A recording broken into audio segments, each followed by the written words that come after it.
Hi, welcome to another vlog. I'm Kezzy Hall and I run this whole shebang that is supernaturally healthy, and I'm a health coach as well as a writer and a blogger, and I love putting vegetables in cakes and all sorts of stuff. So if you're new to here, feel free to have a look around the whole blog, find out more about me, read the About Me page, and just find out the crazy healthy world that I live in, and I'm inviting you to join me into as well.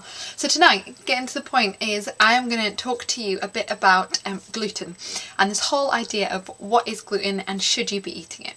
So gluten basically is like a protein type substance that is found within things like grains. So that's stuff like flour, pasta, bread, biscuits, rye, spelt flour, whole grain flour, all that sort of stuff. Anything that has a sort of bread or cake-like consistency tends to have gluten in, because gluten is like the glue that holds things together. That's what makes bread to like rise and be nice and squidgy, what makes cake soft and not crumbly.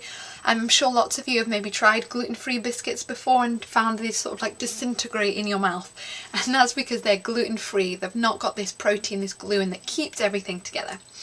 So that's basically what gluten is, and at the moment, and for the last couple of years really, there's been a great awareness of eating gluten-free, of avoiding gluten. Everyone now is, I'm wheat-free, I'm going gluten-free, you know, or I eat gluten-free bread for lunch to reduce my gluten, and there's loads and loads of this chat about. So sometimes it can be a bit confusing of what actually, how does it benefit your body? Should you go gluten-free? Should you reduce your gluten? All that sort of stuff. So before I go into that, I'll just tell you the main foods that gluten is in. So it's bread, rye, oats, all sorts of flour, so any wheat sort of flour or spelt flour or things like that. Often all different types of grains, pasta, anything that has flour in it. Often also processed foods like sauces, stock cubes, thickeners, gravies, soy sauce. Often obviously biscuits, loads of chocolate and stuff has it in. Lots of processed foods will have lots of gluten in, because again it kind of sticks things together and you don't want to be selling a product on a shelf that falls apart. So that is the products, the kind of foods that gluten could be found in. And let's look a bit more at the question of, should you be eating it? So gluten is, as we said, a kind of sort of protein substance that goes into the body and then it will get digested and broken down to various different things. And we all have different responses to gluten. So this video is not to tell you what your body should be doing. Actually, this is just to make you a bit more aware and to think a bit more about, should you be having gluten in your body. I know for me, I started off being wheat free, and then about a year or 2 years later I felt so good after just getting rid of the wheat in my diet that I went gluten-free, and then after a couple of years of doing that, felt so much more, had so much more energy. My digestive problems, my chronic diarrhea got so much better, my skin did, my energy, my sleep, my mood, all that sort of stuff. I then went grain-free. So I personally am grain-free and love it, but you've got to kind of listen to your body. So why should you be gluten-free?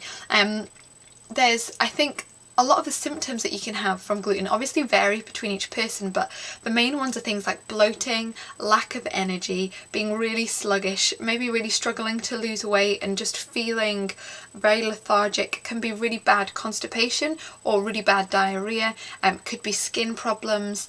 I mean, the symptoms could be endless really, because what we're saying is, if you're intolerant, is that when you have gluten in your diet, your body sort of goes in a sort of toxic reaction to it because it can't digest it properly. And if your body can't digest it to the form that is acceptable to your blood and the rest of the body, it'll be seen as some sort of foreign invader, and then your body reacts and you have a reaction to it, which will give you the diarrhea, it'll give you the acne, it'll give you the low energy, it will make you look pregnant when you're not pregnant, and no one ever wants that.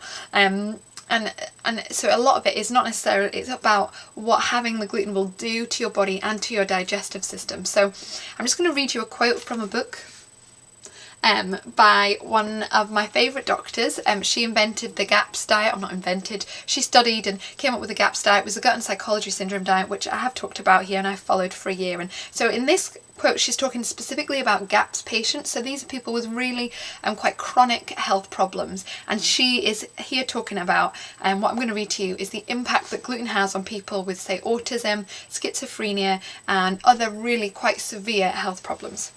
So she says, gluten is a protein present in grains, mainly wheat, rye, oats and barley.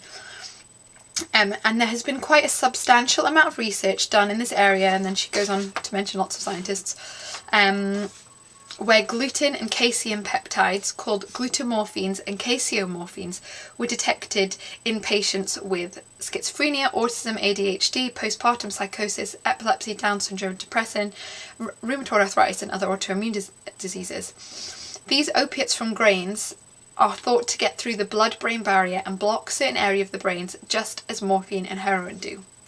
So some of you will find you can eat bread totally fine, you're really energized, you're not bloated, you don't really have any health problems, you don't really have any weight problems, you're absolutely fine. But some of you actually might be having a much less of a version, but a reaction similar to that, whereas actually you're taking in the gluten and it's actually doing harm to your body because actually it's not being broken down properly, and actually the wrong, and what happens is in your gut, in digestion, the food gets broken down into various different ways that are really useful for the body. But if you're intolerant to something, you won't break the gluten down into the molecules and to the substances that your body needs and uses. So what it's left at often is some let's call it undigested. It's not the scientific term, but the undigested bit of gluten, and then that sometimes get absorbed into your blood, which is why she then talks about patients finding these sort of gluten opiate type substances blocking areas of the brain and making people really, really ill. It's because of a poor digestion firstly, but also the amount of gluten that we have, also an intolerance to it, and probably a lack of probiotics in the diet actually means that something that just a piece of bread can actually have really damaging effects, not only on you physically but also on people mentally as well. So often, obviously, not many of you will be having as many diseases as severe as that, but actually if you just kind of tone that down a bit and just think of the effect that maybe you eating gluten could be having on your body at the moment. So it could be that you just maybe eat gluten for probably 3 of your meals a day and you feel a bit sluggish. Actually just reducing your gluten down to 1 meal a day or once or twice a week could actually do wonders for your energy levels, for your digestion, and for just your general well-being, because I think variety is really important on our diets. God made the earth filled with loads of food. Like, just go through a vegetable aisle and there's millions of different types of things you can pick, and so our diets are supposed to reflect that, whereas often we have toast for breakfast or cereal for breakfast and toast for lunch or like some sort of sandwich and then pasta for tea, and so there's no variety in that. We're just always having the same substance and throwing the same stuff into our body, and that can just be quite damaging. So it'd be worth thinking, why don't this week reduce a bit of your gluten, reduce the bread that you have and have like rice cakes or just soup, or ditch the bread and just see if you feel better. And I'm going to be doing a bit of a series on this, so next time I'll be talking more practically about how to remove gluten from your diet and the hidden places that it is in your diet, and a bit more information. And all the recipes on this blog are all gluten-free. I don't eat any gluten anymore because I just feel better without it, and you know what, it's just become a habit for me that I don't miss bread and I don't miss all the gluten stuff, which I know to begin with feels like a massive sacrifice.